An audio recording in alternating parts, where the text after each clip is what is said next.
What would you do if you were judged the moment you walked through the door? Turn around? Stay silent?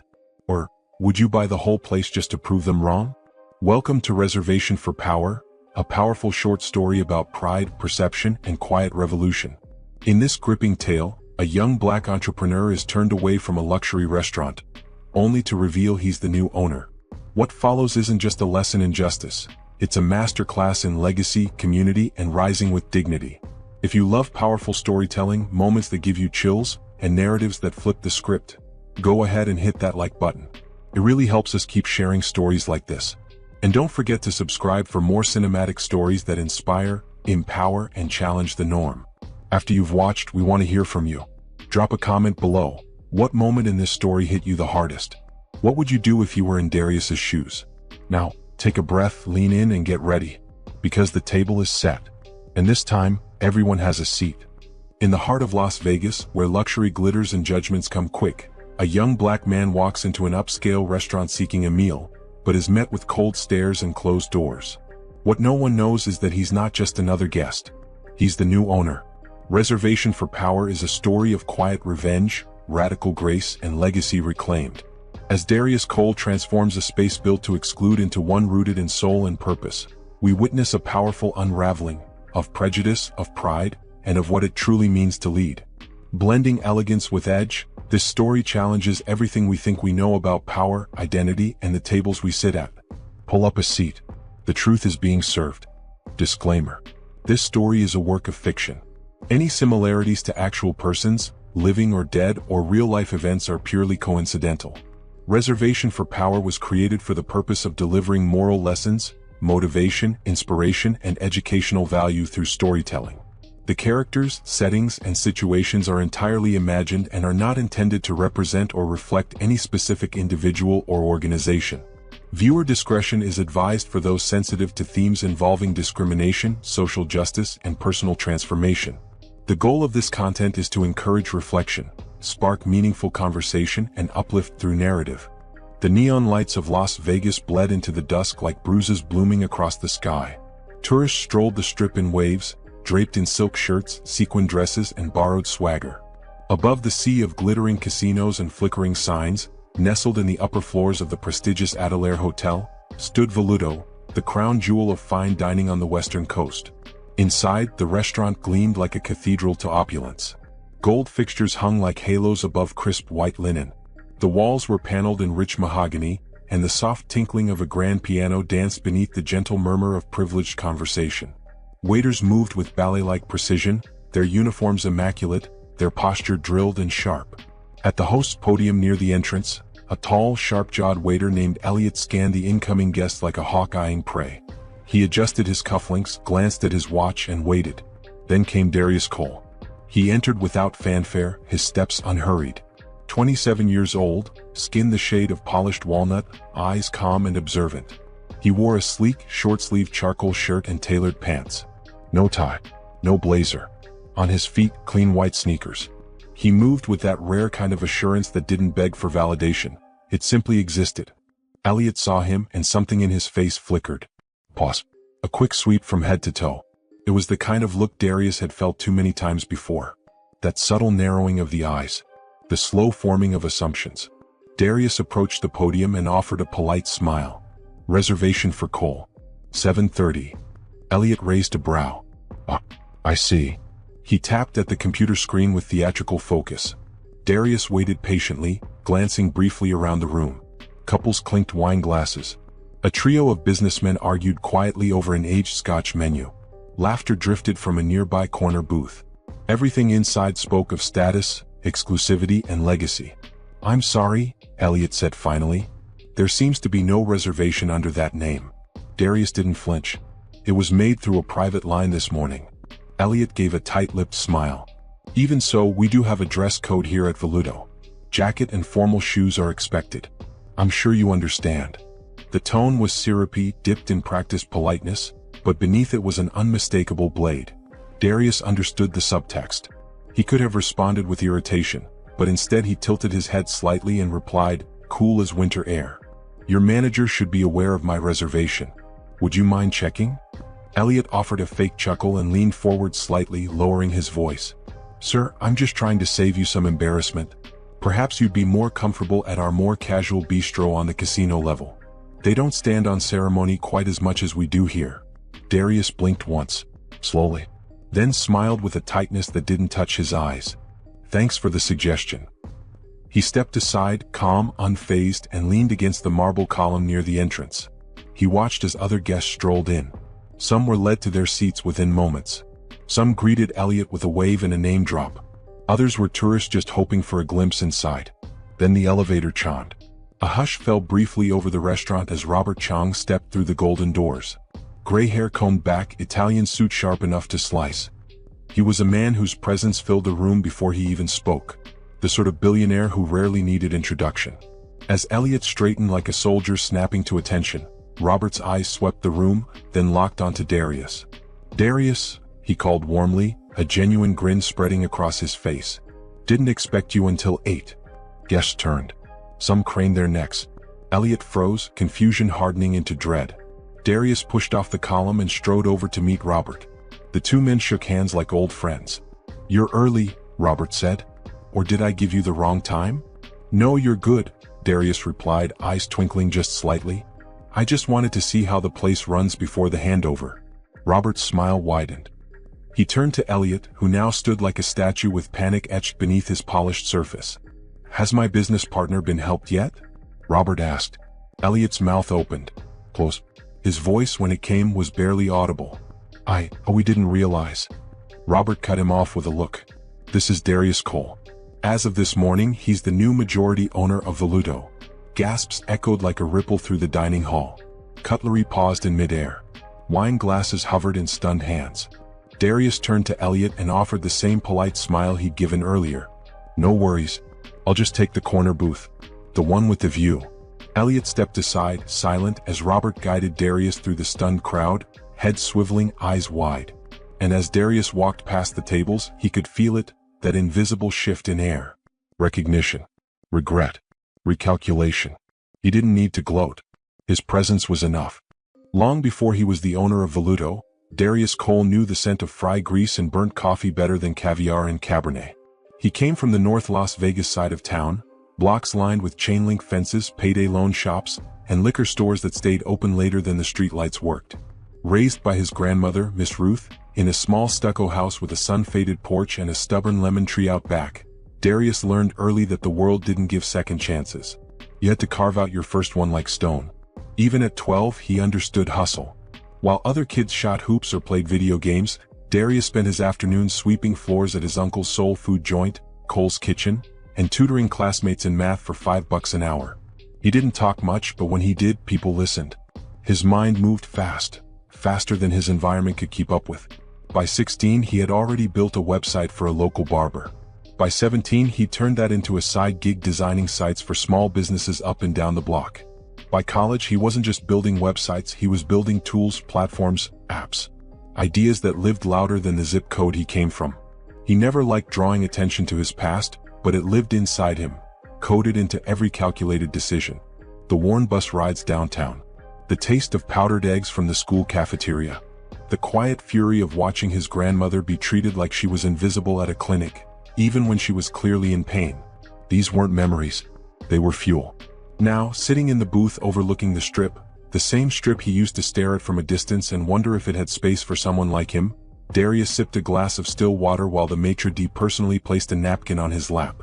Is everything to your liking, sir? The man asked, voice taut like a violin string.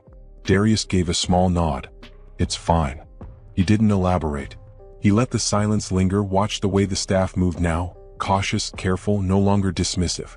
The same waiter, Elliot, hovered in the periphery, eyes flicking toward him every few seconds. Darius caught the glance once and held it just long enough for the man to look away. Robert returned from a brief phone call, sliding into the seat across from him. Already making people sweat, I see, he chuckled. Darius shrugged. I didn't say a word. You didn't have to. Robert leaned back, loosening his tie slightly, and studied Darius. You know, most people would have bought this place and shown up in a limousine, wearing a gold watch the size of a dinner plate. I'm not most people, Darius said simply. No, Robert agreed. You're not. The two men sat quietly for a moment. The restaurant buzzed on, quieter now, as if unsure how to behave. "You sure you want this place?" Robert finally asked. "It's high maintenance. Staff turnover's been an issue. And frankly, it's always catered to a certain image." Darius folded his hands. "That image needs changing." Robert smiled. "You're thinking long-term." "I'm thinking legacy," Darius said. "This isn't just a restaurant. It's a statement. People walk in here and think they know who belongs. I want to rewrite that code." Robert nodded slowly, clearly impressed. "You've come a long way from that pitch meeting in San Francisco." Darius smirked. "I remember. You told me I didn't look like a CEO. And you told me I didn't look like someone who could still be surprised," Robert said, raising his glass. "You were right." They clinked glasses. Outside, the sun fully dipped behind the city skyline, and the lights of Vegas came alive, electric, unapologetic, and eternal. Inside, the murmurs had shifted. Diners now whispered his name like a riddle. Phones were pulled out discreetly, fingers typed quickly beneath linen-draped tables. Darius knew what was coming. Headlines. Think pieces. Maybe even a few hate-filled comments in the shadows of the internet. He didn't care. This wasn't about revenge. It wasn't even about validation. It was about changing the architecture of power, one brick, one room, one assumption at a time. And Voluto was just the beginning. 2 days after Darius Cole's quiet arrival at Voluto, the buzz had grown into a full hum. By the time Thursday night rolled around, reservations had tripled. Some guests came for the food, others for the story. Many just wanted to catch a glimpse of the new owner, the man who had turned the dining room of a luxury restaurant into a stage for revelation. Darius had stayed mostly behind the scenes since his debut night. Not because he wanted to hide, he never did, but because he understood the power of letting a myth breathe. He worked in silence from the executive office upstairs, a glass-walled room overlooking the casino floor. Between reviewing the restaurant's finances and answering media requests, he studied every line of the operation, every invoice, every vendor contract, every name on payroll, and every complaint. The deeper he looked, the more patterns emerged. The wine supplier overcharging. The head chef pocketing kickbacks. Certain waitstaff treating customers with quiet contempt unless they fit a certain mold. It wasn't just Elliot. It was systemic. The place ran on a pedigree illusion. And illusions Darius knew were fragile. He tapped through the schedule and found something interesting. Staff reviews were scheduled quarterly, but no feedback had been logged in nearly a year. Training manuals were outdated. Hiring practices hadn't changed in over a decade. He made notes. Lots of them. Then he called a meeting. At 6:30 sharp, the full front-of-house team gathered in the private dining room near the kitchen. Waiters, bussers, hostesses, the sommelier, even the pastry chef. Elliot stood stiffly at the back of the group, arms folded. He hadn't spoken to Darius since the night of the reveal. Darius hadn't forced the issue. He stood at the head of the long table, dressed in the same quiet elegance as before. No tie, no showy accessories, just presence. "I'm not here to lecture," he began, voice calm but resonant. "I'm here to listen, and to change what isn't working." The staff glanced at one another, unsure how to react. "I've spent the last 48 hours reviewing the way this restaurant runs. It's good, but it's not great.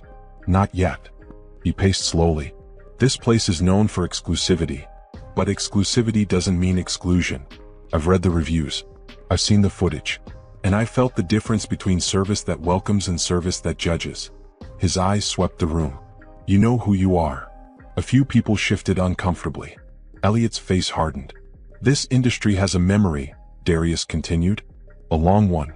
And the guests you turn away today might be the ones who own the place tomorrow." Silence. No one dared speak. "I'm implementing a new policy. Every employee will undergo updated hospitality training. Not just once. Quarterly. And starting next month, staff bonuses will include guest experience scores from every kind of diner, not just the ones wearing a suit." Elliot raised a hand. "And what if some of us don't agree with your vision?" Darius looked at him. Not cruelly, just evenly. "Then this may no longer be the place for you." A heavy silence fell over the room. "I'm not here to play gatekeeper," he said. "I'm here to set a new table." He let that hang. After the meeting, some staff lingered. A young hostess, Anna, approached him quietly. "Thank you," she said. "You don't know how many times I've seen what you went through. And no one ever did anything." Darius gave a small nod. "I do know." He looked around the room once more, watching the team disperse. Some walked out with shoulders slouched, others deep in whispered conversation. Elliot remained still, eyes unreadable. Then he turned and left without a word. Upstairs, the executive assistant had left a note on Darius's desk. A local reporter had requested an interview for the weekend edition. There were whispers that a major food critic had booked a table under an alias. Social media had already dubbed him the quiet disruptor of Vegas dining. Darius didn't care about the buzz. He cared about impact. Change doesn't come through the front door wearing a name tag. It slips through the cracks and settles into the walls. He intended to rebuild this place from the inside out, until no one who walked through its doors felt like they had to prove they belonged. 3 weeks passed. In Las Vegas time, that felt like a season. The city never paused, never looked back. But within the walls of Voluto, change was slowly beginning to take hold. The new training programs were already making a difference. Service staff had become more alert, more thoughtful. Darius made a point to shadow different roles, spending one night observing the host stand, another checking in with the kitchen. He wanted to understand the rhythm of the place before rewriting its melody. He met with the chef, the notoriously temperamental Javier Donato, whose cuisine was as bold as his opinions. Javier had initially greeted the ownership change with quiet disdain, though he didn't dare say it aloud. But Darius knew how to read the room. And he had noticed something early on. The food was good, but not evolving. "I've reviewed the menu," Darius said one afternoon, seated across from the chef in the prep kitchen. "It hasn't changed in 6 months. Javier sniffed. "It's consistent. That's what guests expect." "No," Darius replied, leaning forward slightly. "They expect excellence. Consistency is just what people settle for when they've run out of creativity." Javier's jaw clenched. "I've been running this kitchen since you were still taking algebra. And that's exactly why I'm not asking you to leave. I'm asking you to grow. Again." For a long moment, nothing was said. Then, finally, Javier's pride softened just enough to let his curiosity through. "What do you suggest?" Darius pulled a folder from his bag and slid it across the counter. Inside were clippings, photos, handwritten notes. "Recipes from my grandmother, Miss Ruth. Southern soul food. Authentic. Bull. She fed entire neighborhoods with nothing but a skillet and stubbornness." Javier blinked. "You want to serve fried chicken at Voluto?" "No," Darius said. "I want you to reinterpret it. Elevate it. But don't lose its heart." Javier flipped through the notes again. "Smoked oxtails, braised greens with citrus, cornbread brulee?" A grin tugged at the corners of his mouth. He didn't look up, but Darius could tell he was hooked. "I'll start testing," Javier said quietly. That night, Darius stayed late watching the kitchen move. Flames rose from the stoves like dancers. Pans clanged. Commands were shouted over the roar of heat and movement. This was the core of Voluto, the fire beneath the gold. And yet, there was another fire smoldering nearby. Elliot. Despite the new training and oversight, he remained distant, watching Darius with a mix of wariness and pride-swallowed resentment. He followed protocol, met his shifts, even offered pleasantries to guests of all stripes. But Darius could feel the resistance behind the smile. So he confronted it. Late one evening, as the final guests were filing out and the candles were being extinguished one by one, Darius found Elliot in the bar polishing glassware. "Walk with me," he said. Elliot hesitated, then followed him out through the side entrance into the quiet alley behind the hotel. The strip glimmered in the distance, but out here the world was cooler, slower. "Do you know why I kept you?" Darius asked. Elliot folded his arms. "Because firing me would have made headlines?" Darius smiled. "That would have been easy. But easy doesn't build anything." He looked out over the city. "When I walked in here that first night, I expected resistance. I didn't expect you to become the symbol of it." Elliot said nothing. "But I also saw something in you," Darius continued. "Control. Boys, those things can be dangerous in the wrong hands. But useful, if redirected." Elliot's voice was quieter now. "I didn't think you'd last." "I know. I thought this was just some power play. A stunt. And now..." Elliot looked at him for the first time that evening, not just at him but into him. "Now I'm not so sure." Darius nodded. "Then maybe there's still room for you at this table." He turned and walked back inside, leaving Elliot alone under the soft glow of the alley light. The restaurant was changing. Not all at once. Not loudly. But the foundation was shifting. The heat was rising. And soon it would be ready to serve something entirely new. The night the critic came, no one knew for sure. That was the game in Vegas dining. Anonymity wrapped in expectation.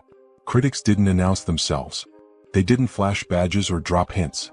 They came like shadows, alone or in quiet pairs, and judged everything from the wine temperature to the server's tone.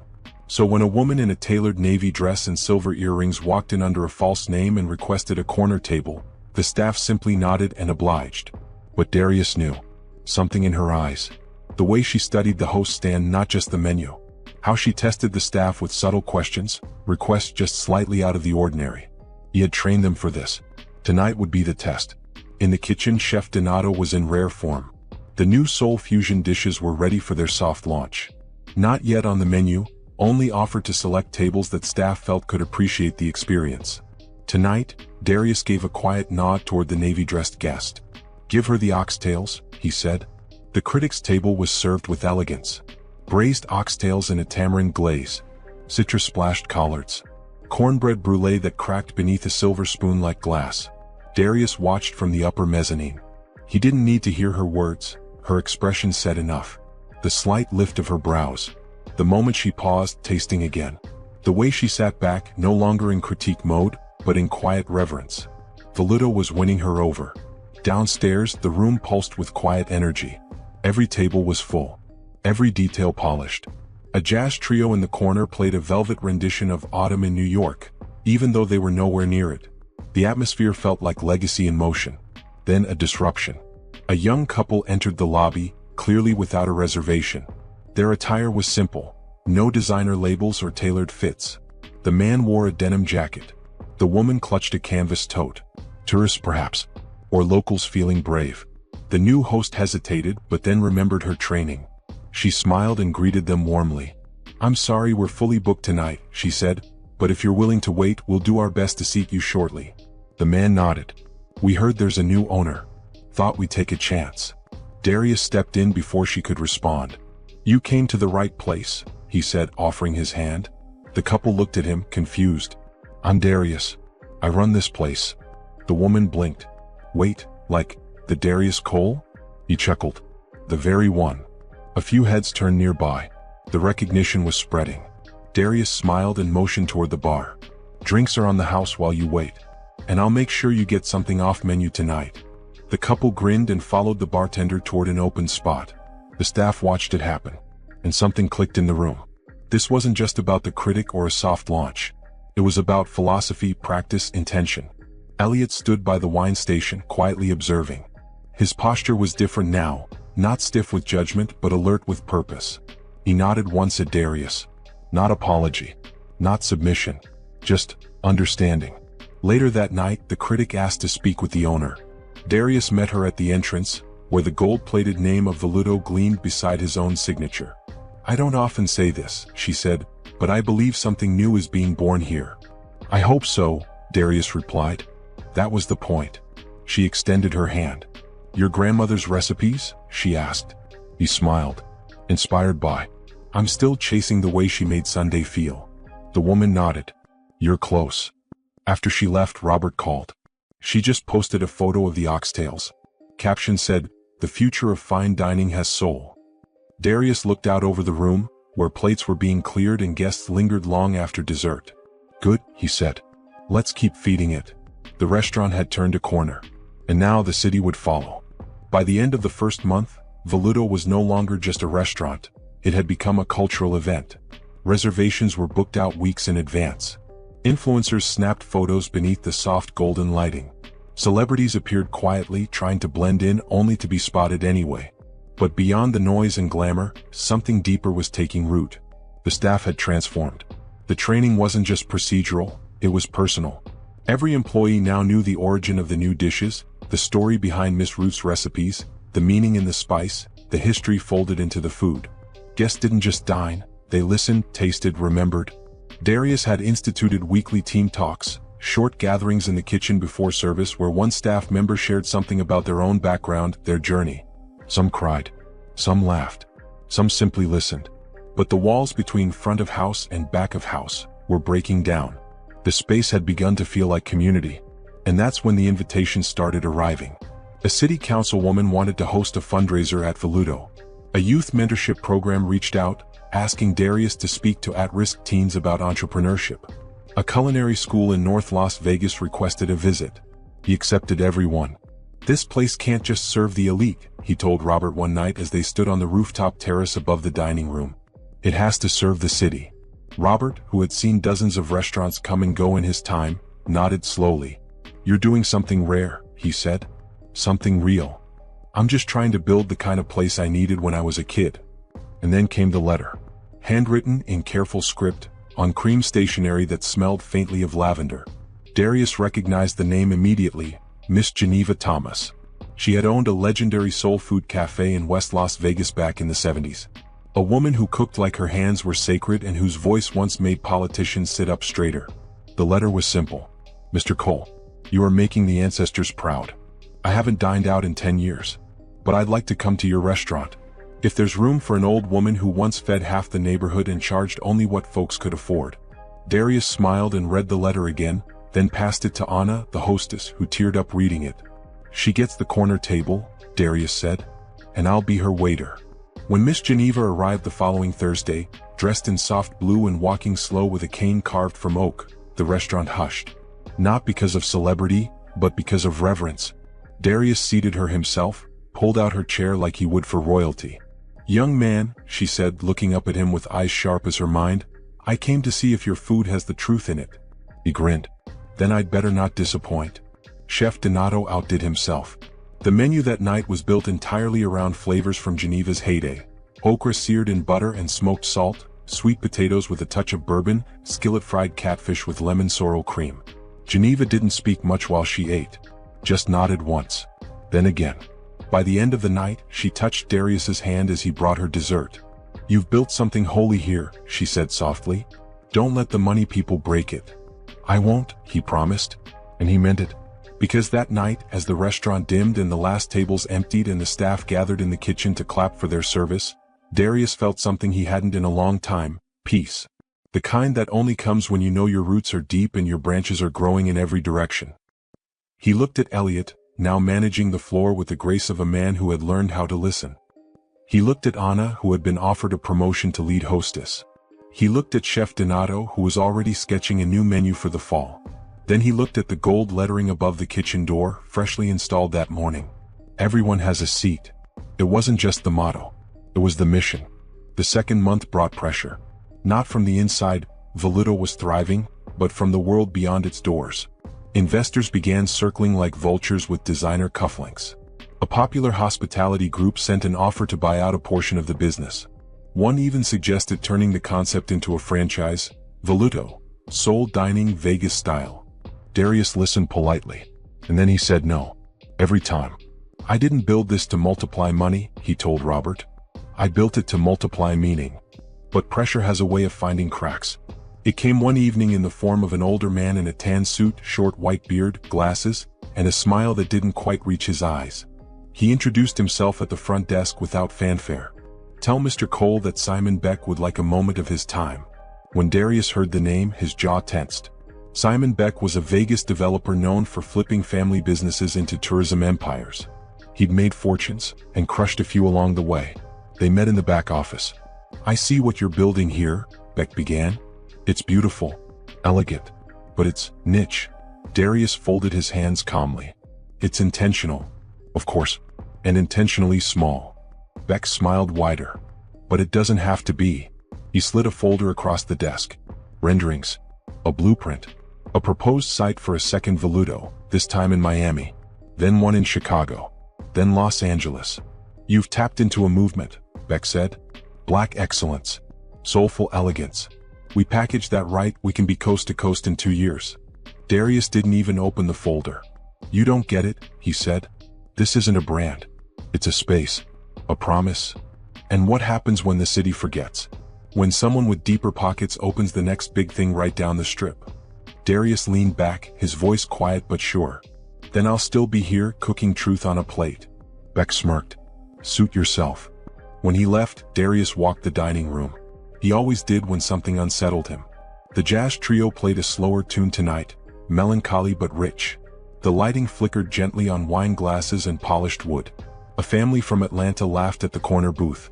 A young couple danced for a few seconds between courses, caught up in the music. This wasn't just a restaurant. It was a living thing. And Darius wasn't going to sell its soul. That week he made some changes. Quiet ones. He created a fund from the restaurant's profits to support young chefs from underserved neighborhoods. He partnered with the culinary school to offer internships. He made plans to open the restaurant's doors one Sunday a month for free community dinners, with local jazz students as the entertainment. And he brought in his mother. Ruth Cole arrived from Georgia in a cardigan and Sunday shoes, her silver curls pinned high. She stepped into Voluto like she had been walking toward it her whole life. "This yours?" she asked, blinking at the chandeliers. "All of it," he said, voice thick. She nodded slowly. "I told you your hands had gifts." That night she cooked one dish in the kitchen, just one. A pot of gumbo with spice that sang in silence that lingered after each bite. Staff watched her move like they were witnessing a ceremony.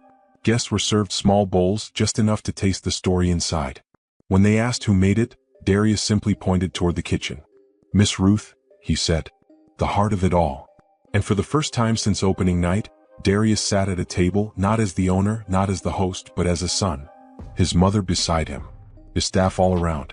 His city listening. The restaurant didn't need expansion to make an impact. It just needed to hold the door open, again and again, until the world finally understood that legacy isn't what you build for yourself. It's what you leave behind for others to stand on. The end. Here are 7 moral lessons drawn from Reservation for Power. 1. Never let the world define your worth. Darius walked into Voluto and was judged immediately, dismissed not because of who he was, but because of what people assumed he wasn't. His clothing, his skin, his quiet confidence were misread by someone who didn't know the weight he carried or the empire he was quietly building. This story reminds us that the world will often try to box us in, to limit us to stereotypes or assumptions. But our worth isn't written on our clothes or broadcast through a title. It's proven through action, vision, and resilience. Darius didn't defend himself with words when Elliot turned him away. He let his presence, his ownership, and his integrity do the talking. That's power. Real power isn't loud, it doesn't need to be. So the lesson is this: you are not obligated to shrink yourself for anyone's comfort. Own your space. Let your light speak for itself. 2. Forgiveness and growth are more powerful than revenge. Elliot's rudeness could have cost him everything. But Darius didn't fire him on the spot. He gave him a chance. Not because Elliot earned it, but because Darius believed in building people, not just businesses. Throughout the story, Darius leads with vision instead of vengeance. And in doing so, he transforms Elliot from a barrier into a believer. This is a lesson in restorative leadership. Darius knew that sometimes people reflect their own pain, biases, or blind spots. And while consequences matter, so does grace. His ability to see beyond Elliot's attitude helped Voluto become more than a restaurant. It became a place of transformation. So the takeaway here is, don't always seek to punish. Sometimes the deeper win is in teaching someone to see. 3. Cultural heritage is not meant to be hidden, it's meant to be honored. One of the most profound elements of the story is Darius's decision to center his grandmother's recipes. Instead of running away from his roots to fit in with fine dining culture, he infused that culture with soul. Too often people are told to dilute themselves to succeed. Darius did the opposite. He brought the flavors, memories, and strength of his heritage to the table. He proved that Black culture, Southern tradition, and family legacy belong in the most prestigious spaces. There's a deeper message here. Your roots are not a weakness, they're your foundation. You carry generations within you.